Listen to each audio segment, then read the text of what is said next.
dificuldade foi gravar, né? Mas, então, depois, a outra dificuldade era submeter as músicas à censura federal para poder prensar o disco. Você tinha que mandar a música para censura quando você queria lançar um disco, né? Porra, puta, era moleque, eu nem sabia que tinha que mandar porra de letra pra censura, porra nenhum nego. A gente fazia com liberdade total, a gente nem imaginava que um dia ia passar pelo crivo da censura isso. Então a gente se dava o direito de falar o que bem entendesse. Qualquer filminho que passava na TV, antes era exibido o certificado de aprovação da censura.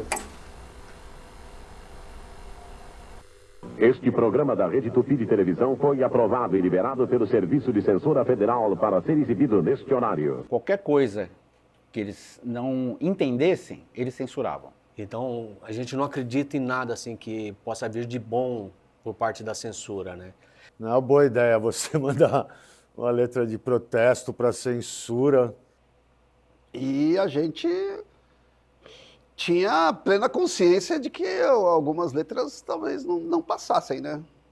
Você não faz aquilo, você é censurado. É simples e prático assim. É como eles têm que fazer para poder funcionar o sistema deles. Que a gente tinha condições de gravar o disco, Exato. de gravar e lançar o disco inteiro, né? Mas só que foram todas vetadas, né? A ditadura, ela não apenas ela reprime e persegue opositores políticos, mas tenta controlar o pensamento. Qualquer forma de ter uma ideia, um pensamento diferente daquilo que eles querem que seja feito. Óbvio que, pô, pra gente que é punk é bom, você tem que ser censurado, senão alguma coisa estaria errada, você em plena ditadura fazendo música de protesto e não te censurarem, né? Então, se eles estão criticando nós, é porque nós estamos certos. Não é permitido ter nenhum sentimento que lembre um sentimento humano. Não é permitido! Quem eram os punks? Eram centenas de pessoas que se agrupavam em algumas regiões da Grande São Paulo, né, na periferia, e a gente sofria não só a censura, essa censura oficial, mas sofria a censura da sociedade, dos músicos, por conta do tipo de música tosca e, né, sem qualidade que nós nos propusemos a fazer. Então, assim, a nossa censura era tudo que não era punk, era contra. E aí estabeleceu-se também uma reação, né? Tudo que não é punk para a gente também não interessa e tem que voltar de forma violenta como mensagem, né? Ditadura militar, repressão de graça pra você. Governo fascista, corrupção é o que vai ter. Não era bonitinho você ser punk e ter um moicano ali nos anos 80, na verdade, puta, era bem complicado, era a polícia te enchendo o saco, seu pai, sua mãe, o professor, né? Só a igreja que não chegava muito perto, porque eu também não passava nem na porta, mas com certeza encheriam o saco, né? Então, a gente andava pelas ruas de São Paulo e tomava altas gerais, assim. E ia da São Bento para a Galeria do Rock, sempre tinha uma geral no meio, né? Só por ser quem a gente era. Exatamente. E apanhava pra caramba, ia preso. Aí, como não tinha nada contra a gente dormia na delegacia e depois, no outro dia, mudava o plantão, o outro delegado falava, tira esses lixos aqui da minha delegacia, vai embora, vai embora. Os nossos pais, os nossos antecessores, eles viviam no medo de buscar, aprender, conhecer, entender o que existe no mundo, o porquê o mundo é o que é. Existia muito desse medo.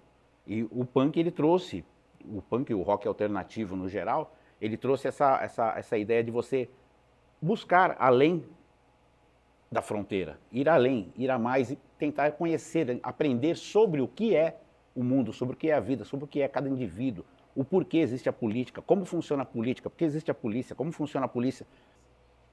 Porque os seus pais sempre queriam que você fosse Normal. Ninguém queria que você andasse rasgado, jaqueta de couro, falando mal do governo. Até porque falava, mano, vamos matar esse moleque aí daqui a pouco. Vamos sumir com ele, né? Mas... E os pais representavam a instituição, né? A instituição formava, né? É difícil ter um pai como o Ariel, assim. E o medo, né, cara? Sim. O medo, né? Eles tinham muito medo. Né? E aí ver seus filhos falando mal do governo, por exemplo, e tal, porra, apavorava, né, cara? Era complicado, né, meu? Porque os punks já eram por si só perseguidos pelo próprio visual, por andar em bando, por arrumar treta, por arruaça, por quebrar coisa, por fazer shows alternativos, que era uma coisa que não existia. Nós fizemos a primeira eleição da UMES depois de 68. Ela ficou meio histórico. Então, São Bernardo quase que cercado pela polícia por causa da greve, e a gente fazendo eleição. Então, era bem interessante que você tem esses espaços de rebeldia. Pô, já apanhava na escola, né, cara? Apanhava na rua, porque a polícia não entendia, gente. Fala, pô, vocês são o quê, caralho? Sabe, o que vocês são? Sabe, vocês andam tudo aí igual, tal. Fala, não, ninguém anda igual, quem anda igual é vocês, cara, que são obrigados. Sabe, tudo fardado e tal. Você tá vendo alguém igual um ao outro? Não somos iguais, cara. Nós somos, muito pelo contrário, nós somos diferentes, cara. E a gente apanhava pra cacete, né, cara? Sem ter feito nada. Então, assim, a gente vivia muito preso mesmo. Então, a gente tinha que procurar, assim, ter meios de expressar essa indignação que a gente sentia, né? O escravo ter acesso à educação é um perigo. Então, a classe dominante escravista brasileira sempre procurou manter a massa longe do acesso à cultura, à educação, à arte. Né? O pessoal que começou a acompanhar o punk passou a aprender isso, que você tem que buscar, abra suas fronteiras e vá entender o mundo que está à sua volta. Não fique vivendo somente naquilo que te ensinam. A sociedade brasileira é extremamente autoritária. Né? Entre 64 e o final dos anos 70, para você fazer uma letra de protesto, ela tinha que ter um sentido figurado para você tentar burlar o idiota lá da censura. Muito da censura que os caras aplicavam às músicas do Cólera era mais por causa disso, por os caras não entenderem o que era que estava se dizendo ali. Eles queriam saber o porquê daquela frase, o porquê daquela palavra naquele lugar. A censura, na época, naquele instante, ela era muito mais moral do que intelectual, né, religiosa.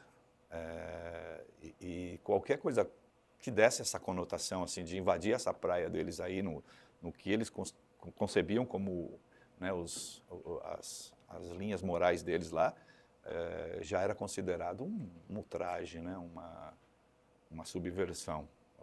Nós tivemos algumas músicas censuradas, como Vou Fazer Cocô, né?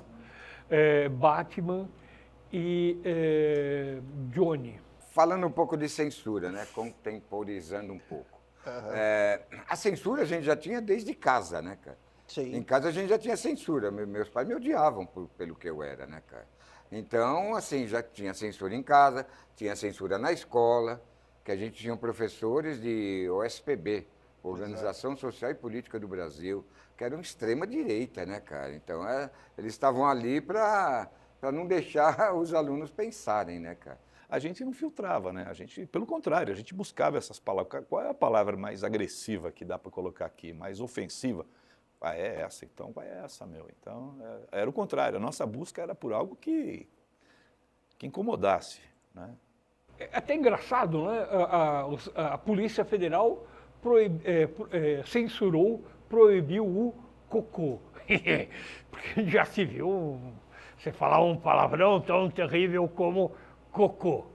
Não ia fazer o menor sentido ter uma banda que nem o Ratos de Porão se não fosse para a gente falar de situações ali que na verdade atacavam a gente. A gente era um dos alvos ali também, né? Qualquer ideologia que fugisse do cabresto ali, eles estavam contra, né? E quando você falava em ideais, essa música, né, na verdade, fala de país também, né? A gente mudou para paz, mas era esse país sem histórias nem heróis para gloriar, não tem raça e formação, sem qualquer tradição para se honrar. Se você manda isso, né? Então também foi maquiado, mas ela falava do Brasil, da nossa ótica, né? Na nossa ótica, naquele momento, país totalmente inviável, né? Né? A gente mandou. E aí a gente ia tentando fazer adaptações e mandando de novo, porque às vezes você insistindo, você conseguiria passar, né? Então mandamos no nome do Calegari, aí depois do Marcelino, aí mandamos no meu nome, mas sempre vinha censurado, né? Todas as músicas censuradas. E aí, um dos subterfúgios que a gente usou, porque o disco ia chamar Miséria e Fome, ele tinha nome. Eu falei, caramba, né? Daí mudei o nome da música, né? Pra apenas conto o que eu vi e pus a frase, né? Não estou culpando ninguém, não estou acusando ninguém.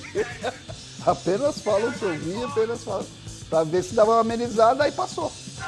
E aí a gente pelo menos conseguiu, ia ser um LP, acabou virando um compacto com as 4 músicas que a gente tinha, né? Mas a gente teve que ir insistindo, né? É que na verdade a gente já tinha 4 tinha umas aprovadas que eram do Grito Suburbano, né? O primeiro disco, né, o Grito Suburbano, as músicas foram todas censuradas, né? A João, aí que era o João Batista Figueiredo, né, que era o presidente, então o João Ninguém, né? Essa música ela foi censurada, mas aí o Edson ele passou para censura uma outra imagem desse João tal, e os caras engolem, entendeu? Então era um negócio que a gente conseguia burlar, né? A Subúrbio Geral, por causa da parte do homossexual, alguma coisa, chegaram a questionar isso, se era uma apologia à homossexualidade na época. A ditadura militar, né, na sua intenção de se manter no poder, de manter o controle sobre a sociedade, queria impedir, né, com que qualquer manifestação que pudesse levantar as massas ou que pudesse servir como uma centelha que despertasse o povo, né? Então isso daí era, digamos assim, era reprimido pela censura. Então, quais eram as formas de repressão? Né? A censura podia proibir a execução pública de uma música. Então não podia tocar em rádio e tal.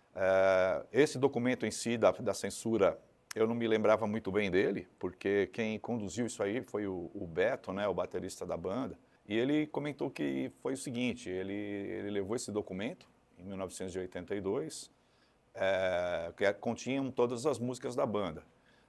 Ele e o Luiz fizeram algumas alterações de última hora, porque tinha palavras que obviamente não iam passar e tudo, né? Fizeram algumas mudanças, perdeu bastante o sentido, mas eles mandaram assim mesmo.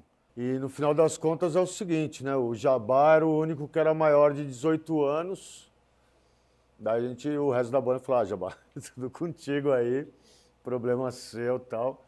E, cara, eu acho que até não terem censurado todas, eu não sei qual é o parâmetro que os caras usavam na época ali, né? Porque basicamente todas ali meio que o mesmo direcionamento de letra. Eu acho que esse tipo de acervo é importante para a história, sabe? Falar assim, ó, nós fomos censurados, assim como tinha aquele programa do Flávio Cavalcante, me parece, que ele quebrava os discos. O Caetano Veloso vai lançar uma música chamada Merda. O senhor Chico Buarque joga Boston na Geni, agora o outro vai jogar merda. Está aqui na Folha de São Paulo a letra publicada. Eu não vou ler a letra de vergonha, de vergonha. Caetano, é uma sujeira isso aqui, tá? Uma sujeira. Pode mandar o pessoal me espinafrar pela imprensa escrita, mas isso é uma sujeira. E em nome da família brasileira, olha aqui, ó. A sua letra é uma porcaria. Pô, nós tivemos um puto orgulho, assim, que ele pegou o disco do Paulo e ele, pá, quebrou. Pô, foi um negócio assim, que legal, assim, que pra... A importância que aquilo tinha, falar, puta, nós estamos no caminho certo. Acho que isso aí é legal pra caramba, assim, todo tipo de censura pra nós é bem-vindo.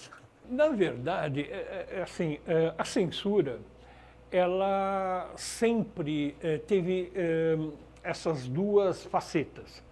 Uma censura mais politicamente explícita e também uma censura moral.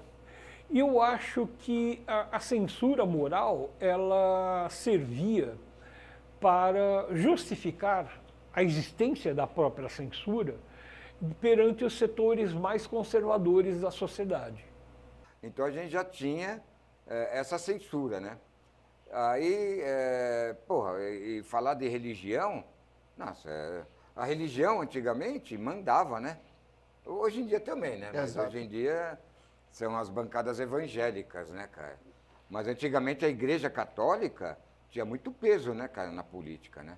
Então, uma música chamada Não à Religião não ia ser aprovada nunca, né? Isso a gente já meio que tinha... É. Já tinha ideia disso, né? Mas a gente fazia questão de mandar, né? Que era legal. Os caras saberem que tinha gente que estava pensando alguma coisa contrária do que eles achavam. A gente pegava pesado, né, com essa questão, não contra as questões, né, de essência religiosa, mas contra os religiosos, né? Esses tais religiosos que já vêm de tantos tempos, né? E hoje a gente vê tudo de novo aí, né? No caso aí, a gente fazia uma alusão ao que acontecia na Irlanda, né? Que era aquela guerra de protestante contra católico, que na verdade não era, né, religiosa, ela tinha outros interesses políticos e econômicos. E a gente trazia para cá o conceito, né, de que a religião e a corrupção estão sempre lado a lado, né? Acho que não mudou muito, né? Eu acho que, independente da parte musical, eu acho que essa parte do protesto, ela firmou a gente como banda, né? Direcionou, de certa forma, a gente para ter um entendimento melhor de tudo que a gente vivia. Então, às vezes, né, a gente tinha aquele protesto ali adolescente, que era um negócio que você falava, saca, o pouco que você sabia ali, mas isso levou a gente também a querer ter um entendimento melhor de muita coisa, né, de anarquia, de socialismo, de comunismo, o porquê que os militares tomou o poder. Então, assim, ajudou a gente a meio que centrar, assim, né? E aprender, né? Na época que eu era estudante do curso de mecânica na ET Lauro Gomes, era a época do greve dos metalúrgicos de 79 e 80. E a escola ficava bem do lado do Paço Municipal, né? Onde costumava ter manifestações. Então era aquele moleque que matava a aula para ir ver greve. Então, era o aluno de mecânica que matava a aula para ver greve dos metalúrgicos. Chegava de noite em casa, ligava a TV, né? Jornal Nacional, aquela desinformação. A greve está acabando, etc. Tal. Daí, no dia seguinte, ia lá aquela manifestação gigantesca. Morte nuclear não envolvia diretamente o Brasil, né, cara? Exatamente. Era uma coisa que estava polarizado entre os Estados Unidos e União Soviética, né, cara? Então já não era uma coisa que falava daqui, né, dos nossos problemas aqui. Então aprovava, né, cara? Exato. Agora, tortura, medo e repressão, porra, cara, era o que estava acontecendo na época. Tortura, medo e repressão não vai. Tortura, medo e repressão nunca vai. Tortura, medo e repressão não vai.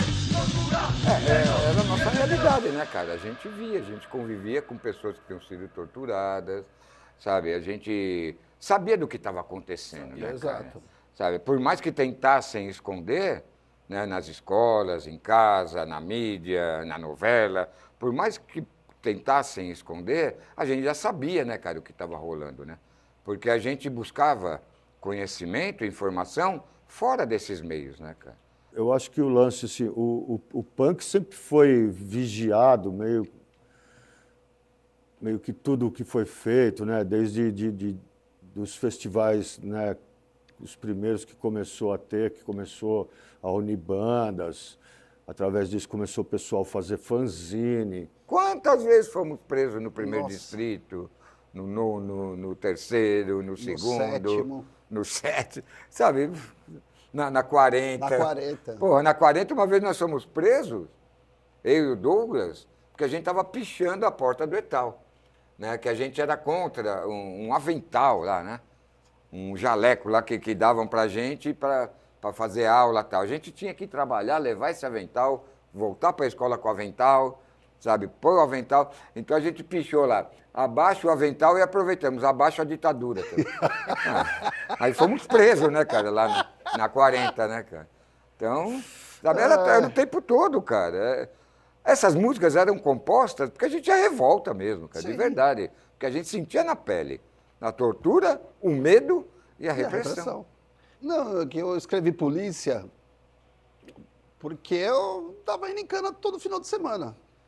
Eu saía do lugar, mano, parece que tinha um policial que me seguia, cara. Sério, eu saía de casa, ele tava na esquina, olhando no bar, e aí, punk?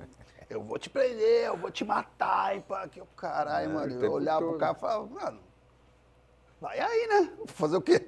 Essas letras, elas foram mudadas, elas foram todas, né, datilografadas, e na hora o Luiz fez um monte de mudança, né? Porque tem música ali, ó, sair na rua, cortar os pulsos, ter corrente, desafiar a polícia em tiroteio. Aí ele trocou, né? Desafiar os ladrões em tiroteio. Era uma coisa idiota, mas se colocasse polícia, aí não passa, né, cara? Então teve uma porrada de frases tiradas para tentar ludibriar, né? Pô, e El Salvador, na época, era um país que estava efervescente, né? Ele estava fazendo uma revolução, né? El Salvador, Nicarágua, sabe? Eles estavam ali efervescentes e a gente queria uma revolução, realmente. Então, ele que escreveu, mas assim, o pensamento era geral, a gente, sabe, pensava a mesma coisa, que estava tendo uma revolução e que os guerrilheiros tinham que salvar El Salvador da ditadura local. Então, eu acho que assim, essas palavras-chave, né, que a censura trazia da década anterior, né, revolta, rebelião, revolução, isso aí eu acho que era né, é que nem o nosso Google hoje, né, você põe uma palavra-chave e vem um universo de coisa, né, e os caras tinham essas palavras-chave, então, sei lá, espalhar revolta à sua volta, porra, o cara falou, não, nem pensar, né. Tudo que atrapalha um pouco ali o andamento do sistema, eles vão obviamente, taxar a sua pessoa, querer ridicularizar, né? Que foi o que aconteceu muito nas próprias mídias grandes aí. Ninguém queria abrir espaço para ouvir o que o punk tinha para falar. Queriam pegar a bosta que alguém falou e dar um ênfase naquilo para tirar um pouco o lance do...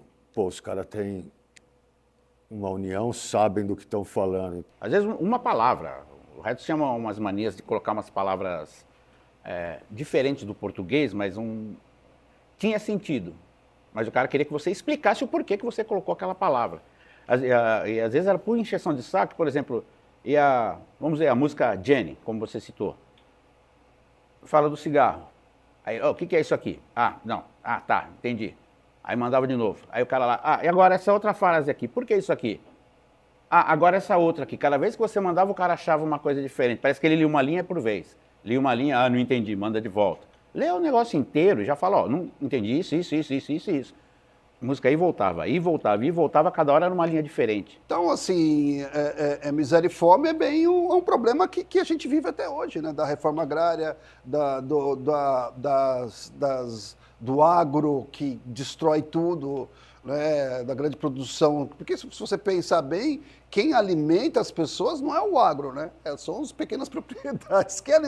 Porque o agro produz soja para vender para a China, para alimentar gado, né?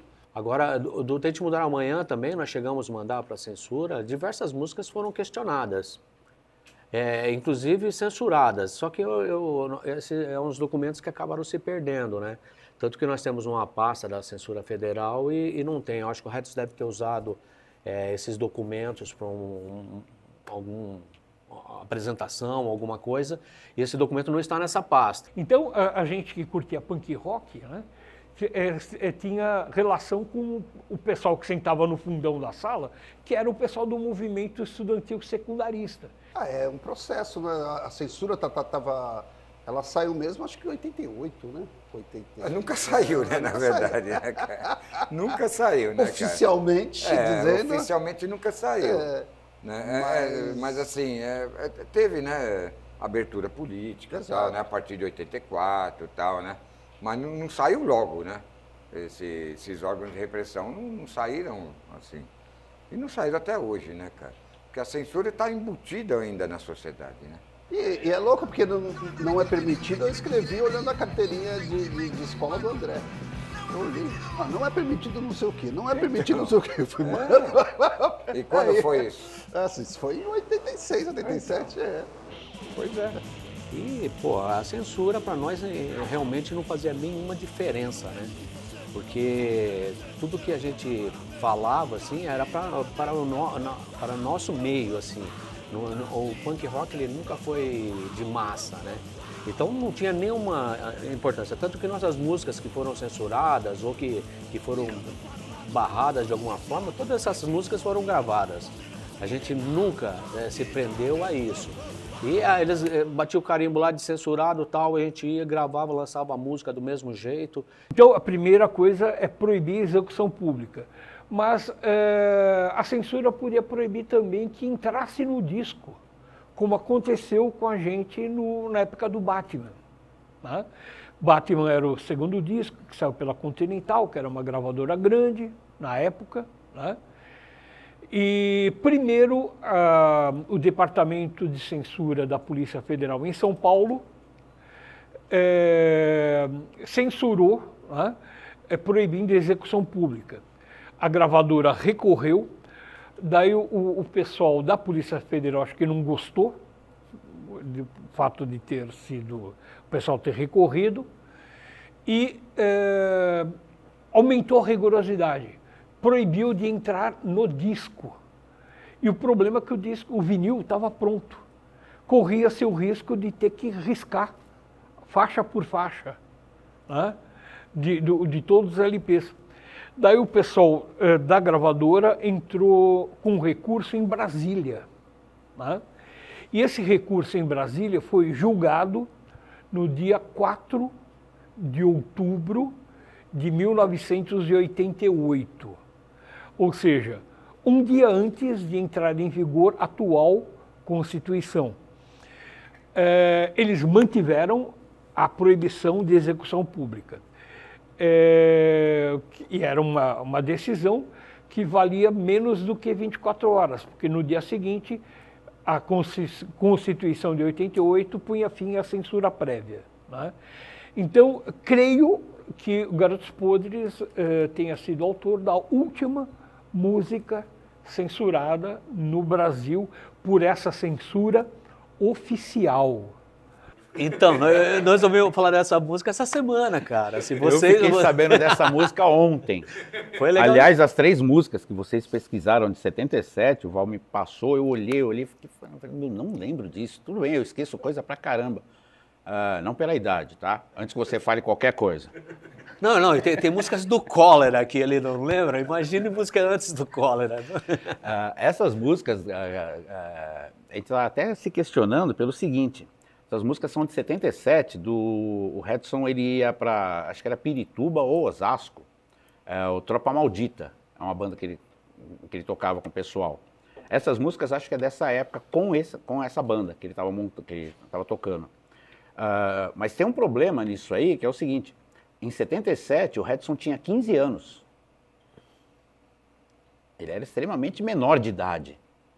Agora, como que ele conseguiu enviar essas músicas, e está no nome dele, né, como prova o documento lá, como que os caras receberam um documento pedindo liberação de uma letra, de uma música, de um menino de 15 anos de idade, respondem com censura, com tudo mais, e o negócio ficou. Quer dizer, ele tinha 15 anos, como que esse documento conseguiu entrar no departamento lá, os caras não averiguarem quem que está mandando? E é isso, cara. Eu acho que o sistema era todos os filhos da puta que queria fuder a gente punk ali, sacou? E a gente punha todos no mesmo balde, assim, e era tudo filha da puta, e a gente odiava todos.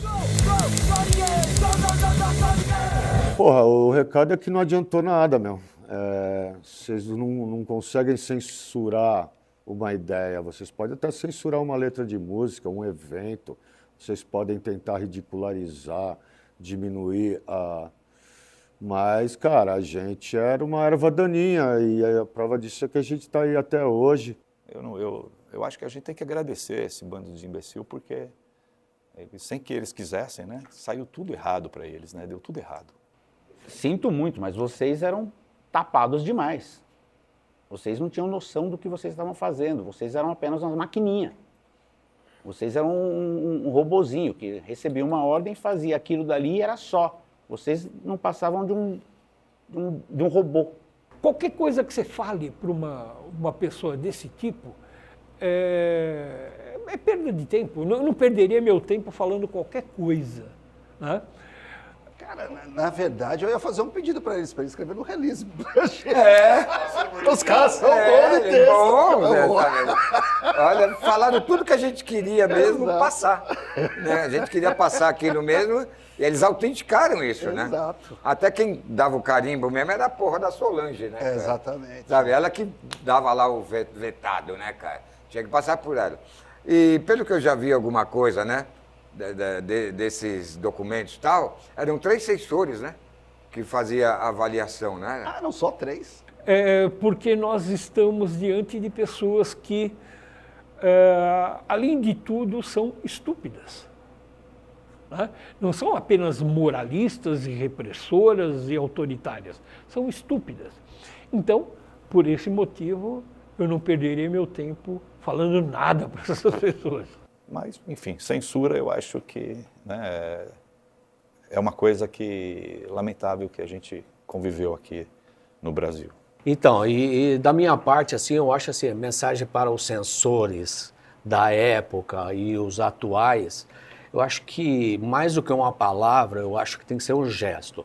Porque, mano, eu não tô nem aí para o que eles fizeram ou falaram. A minha mensagem mesmo que é importante são para os meus companheiros, meus camaradas, os meus amigos que foram no som, que vão até hoje. E para esses censores também, foda-se, cara. E eu acho super importante nós ter passado por essa fase horrorosa e com garra e gritando até hoje, né? Enquanto eu estiver vivo, eu estou fazendo punk rock. E para os censores não adiantou nada, porque a gente está aqui ainda.